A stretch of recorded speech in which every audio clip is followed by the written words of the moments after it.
धर्मर संबंध थी धर्मज्ञ सेमती क्षेत्र सह यार संबंध थी से क्षेत्रज्ञ मालिक नुहे मालिक नुह तेणु एठी जड़ भरत गोटे कथा कहले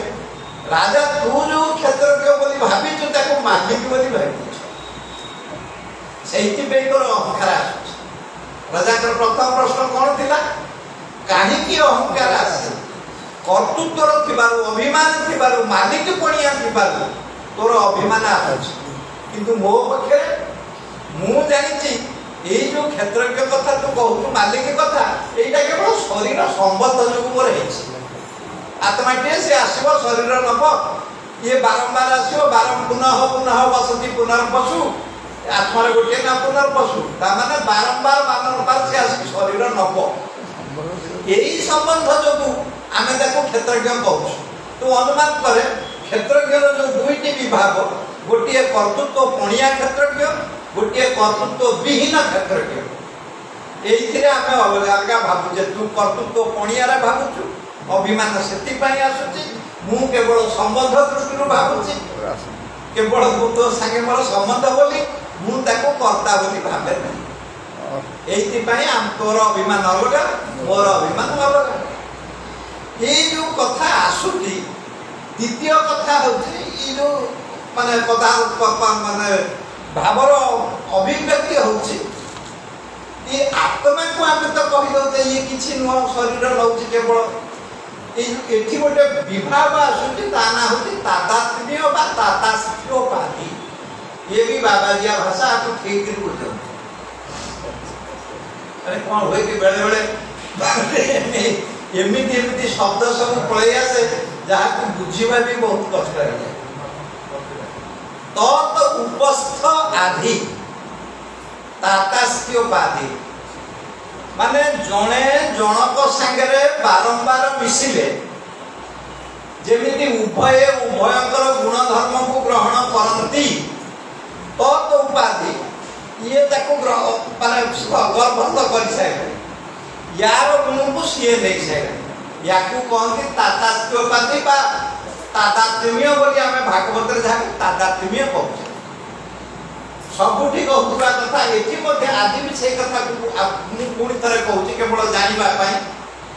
आपण देखिबे ए तातास्ति उपाधि जोगु जीव एवं ब्रह्म संपर्क रे एमिति एक विभ्राट आसी जाए प्रश्नवाची सृष्टि हो जाए कोन हुए कौनसी एक वस्तु आउ एक वस्तुर संस्पर्श रे बारंबार बारंबार आसी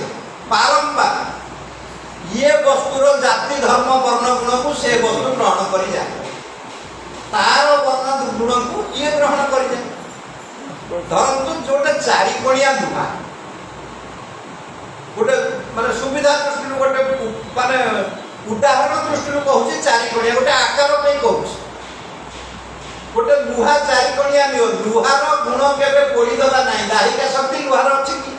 लुहा पोड़ी देई पारिबनी तार दाहिका शक्ति नाही किंतु ए चारि कोणिया लुहाटा बारंबार बारंबार कमार भाटी रे ताकू संस्पर्श रे आसीबार नियार संस्पर्श रे आसीबार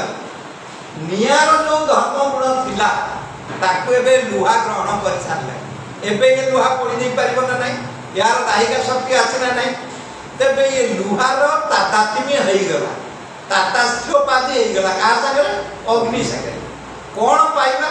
लुहार जे गुण नथिला एबे से अग्नि रो गुण को धारण करलानी एबे पोड़ी देई पारिबो अग्नि कोन पाइबा से तो लुहा संगे मिसिछि ना एते समय अग्नि पाइला अग्नि केबे चारि कोणिया न तीन कोणिया न गोल न अग्नि रो कोन आकार अछि स्फुलिंगिनी विश्वरुचि च देवी लोलायमान अग्नि सप्त जीवा अग्नि लहल जुहा करके ऊपर को उठिबा ता धर्म से तो तीन कोणिया चारि कोणिया गोल एमिति तो कोठ अग्नि नाही किंतु एबे अग्निटा केमिति देखा जाउची चारि कोणिया ये अग्नि कोठ ये रूप पाइला लुहार रूप तेणु अग्नि कोन पाइला अग्नि लुहार तादात्म्य को ग्रहण करि गला बुझियला ये तागुण को से तागुण को ग्रहण करिगला राजा एक कथा मोर कहबार कारण होछि एया तातासीय बाधी जोगु ये